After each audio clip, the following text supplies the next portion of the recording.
తతోహమఖిలం లోకమాత్మదేహ సముద్భవై భరిష్యామి సురాశ్చాకైరావృష్టే ప్రాణధారకై.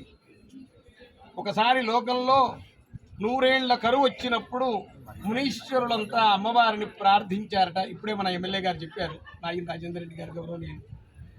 ఆ అమ్మవారిని ప్రార్థించంగానే ఆ అమ్మవారు ప్రసన్నమైంది.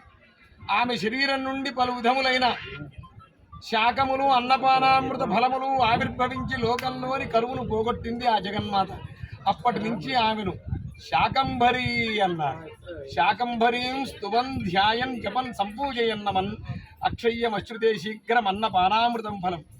ఎవరైతే ఈ శాకంభరిని ఆరాధిస్తారో వాళ్లకు అన్నపానామృత ఫలములు అక్షయ్యంగా లభిస్తాయి. గ్రీష్మ ఋతువు నాట్లు జరిగి విత్తులు విత్తే సమయం ఇది.